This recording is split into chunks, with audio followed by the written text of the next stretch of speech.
Au sommaire de l'actualité, le cabinet des lots de Côte d'Ivoire a présenté ses principales dispositions de l'annexe fiscale 2024 dans la commune de Cocody. Nous reviendrons sur le projet Scolure lancé par le ministère de l'Agriculture et ses partenaires, un projet qui vise à restaurer les terres dégradées. Et le groupe logiciel Service et son partenaire Sage a initié une rencontre au bénéfice des entreprises ivoiriennes. Plus de détails dans ce journal.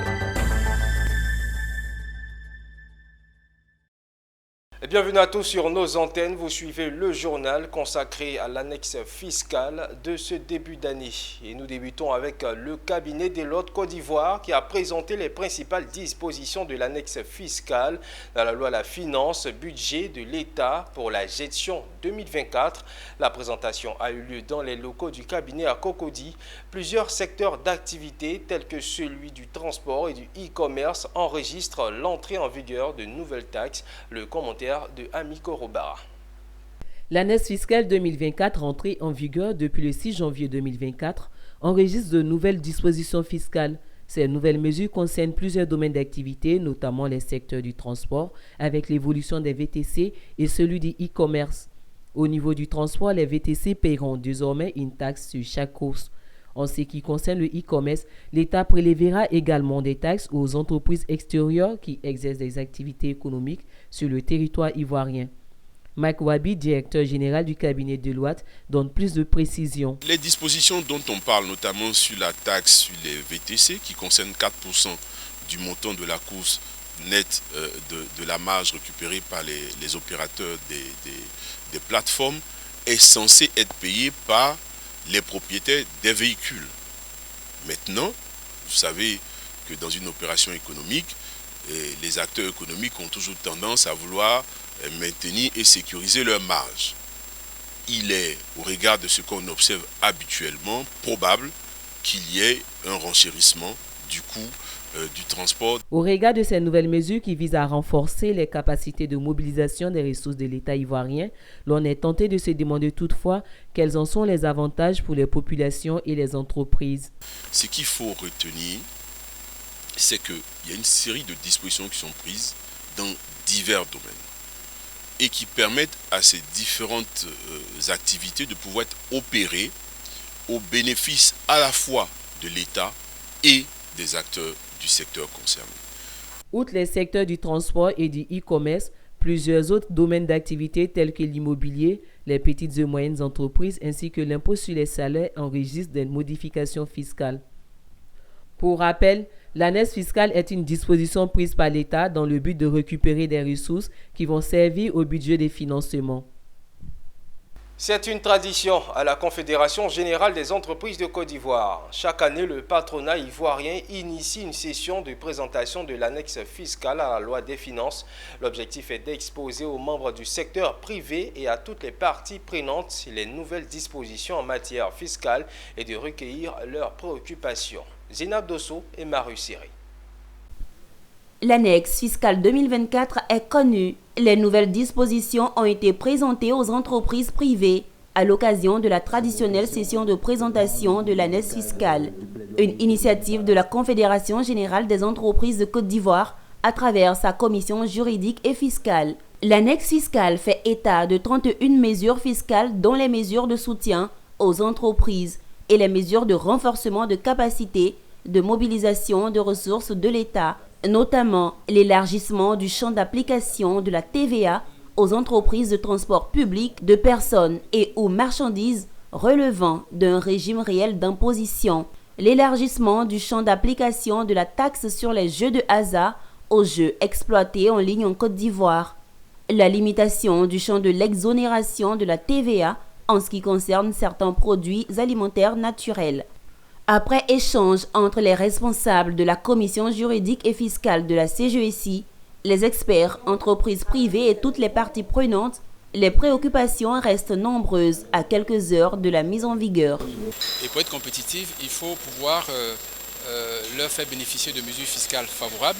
Nous avons tous les secteurs d'activité aujourd'hui qui réclament des soutiens. On a le secteur des télécoms qui ont besoin d'être soutenus. Il y a d'autres secteurs, le secteur agricole, il y a le secteur des banques également, il y a le secteur des entreprises du sucre qui demandent effectivement des faveurs fiscales.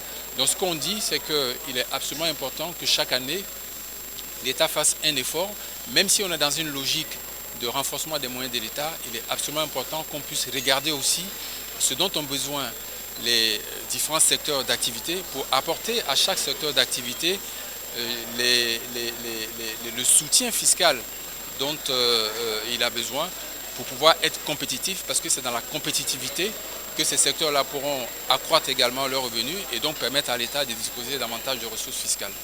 L'exonération à la TVA d'un certain nombre de produits de première nécessité voudrait bien dire que l'État, dans sa politique de lutte contre la vie chère, a pris quand même des dispositions dans ce sens. Pour rappel, l'annexe fiscale est un document dans lequel sont consignés les projets de réforme fiscale pour une nouvelle année. Et puis le cabinet Ili Conseil a entamé l'année avec la présentation générale des nouvelles dispositions de l'annexe fiscale à la loi des finances 2024.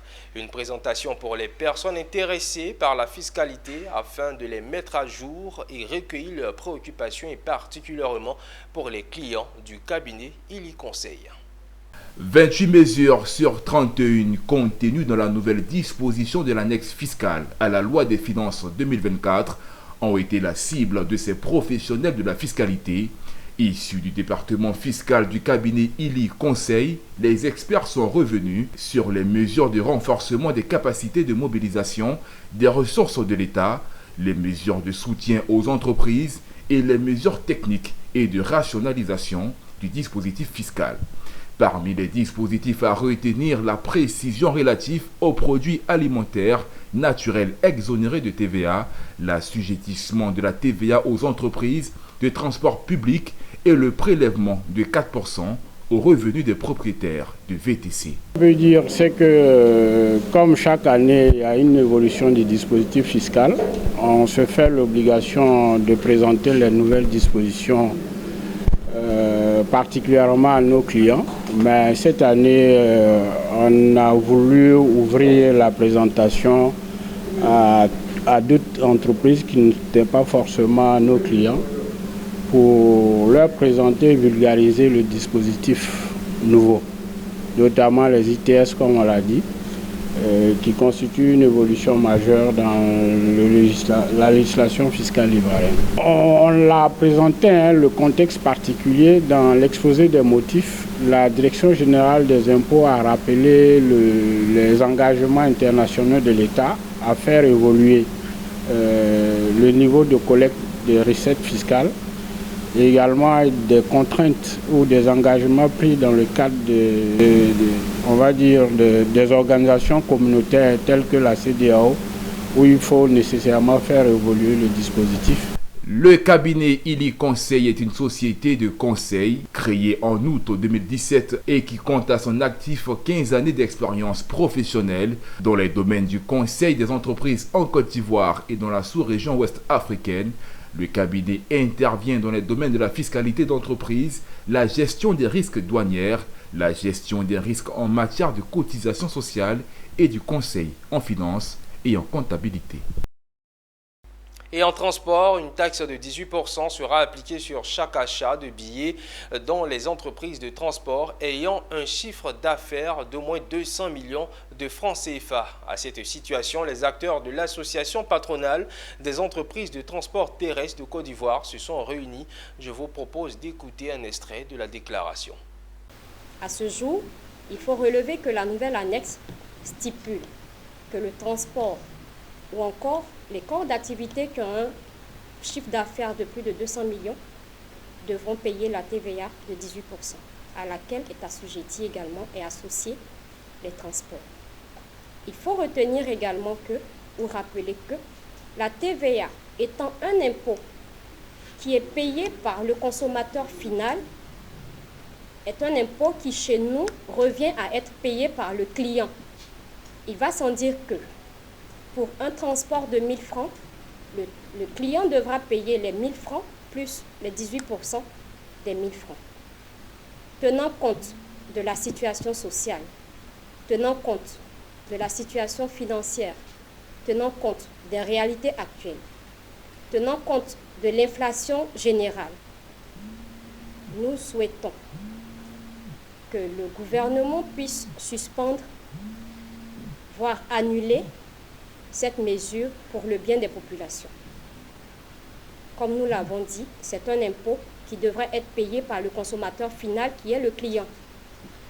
Vu toutes les réalités auxquelles nous avons été confrontés depuis ces dernières années, depuis la Covid, nous souhaitons une suspension, une annulation de cette mesure.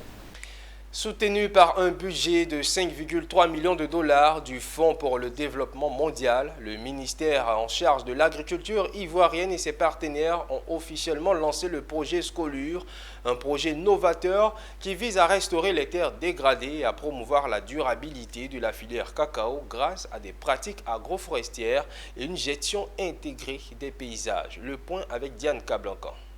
Financé par le Fonds pour l'environnement mondial, FEM, avec un budget de 5,3 millions de dollars, le ministère d'État, ministère de l'Agriculture, du Développement rural et des productions vivrières, en partenariat avec la FAO, le Programme de développement des Nations Unies PNUD, Organisation des Nations Unies pour le développement industriel l'ONUDI et le Centre international de recherche en agroforestière ICRAF, a officiellement lancé son projet novateur dénommé Scolure CI, mise à l'échelle des innovations transformatrices en matière de système alimentaire, d'utilisation des terres et de restauration à base de cacao en Côte d'Ivoire. Ma joie est grande ce matin car le lancement officiel du projet mise à l'échelle des innovations transformatrices en matière des systèmes alimentaires, d'utilisation des terres et de restauration à base de cacao en Côte d'Ivoire, en abrégé Scolici,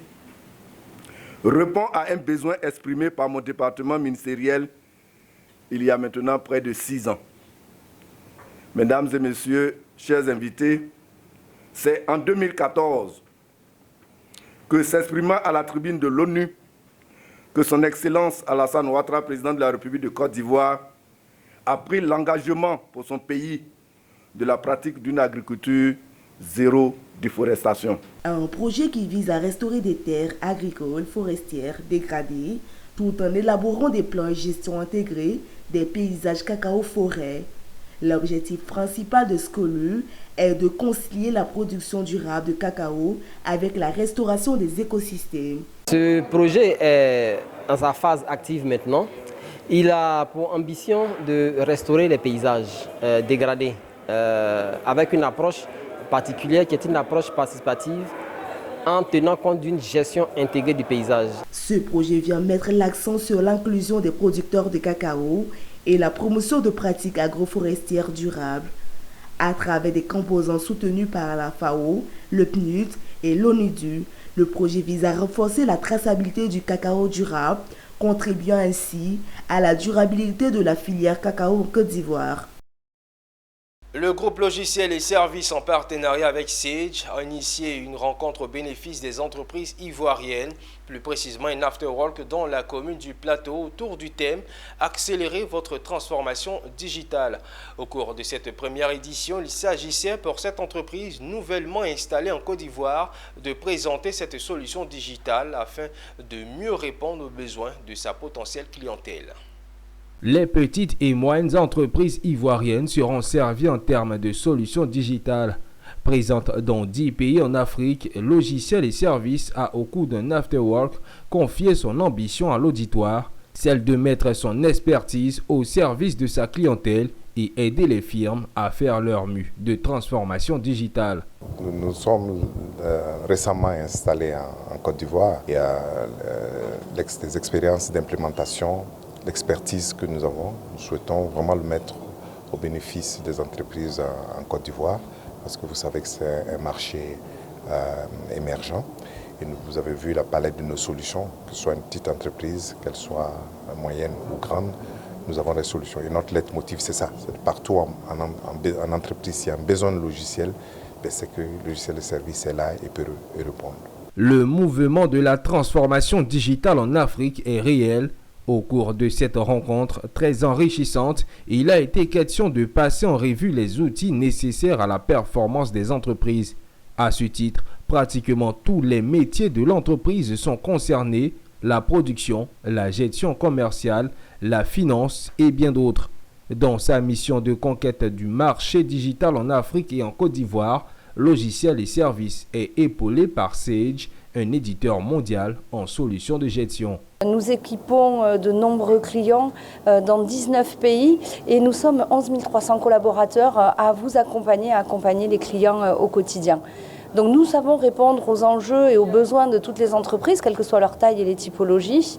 Et aujourd'hui, avec cet after-work qui a été mis en place par Logiciels et Services, eh bien, nous sommes venus apporter aux entreprises des solutions pour les accompagner dans la transformation digitale de leur structure. Depuis 1997, le groupe Logiciels et Services audite, conseille et intègre des solutions de gestion adaptées à ses clients, entreprises ou administrations. Il ambitionne de répondre aux besoins de logiciels de gestion dans toutes les entreprises en Afrique. En image à présent, Africa Finance Corporation, qui investit dans des actifs d'infrastructure sur le continent, est proche d'obtenir un prêt de 250 millions de dollars. Ce prêt fait partie des 22 nouveaux projets de financement approuvés par le conseil d'administration de la DFC pour ce deuxième trimestre 2024. Des institutions ciblées en Afrique, en Asie et en Amérique, l'AFC recevra le financement le plus élevé.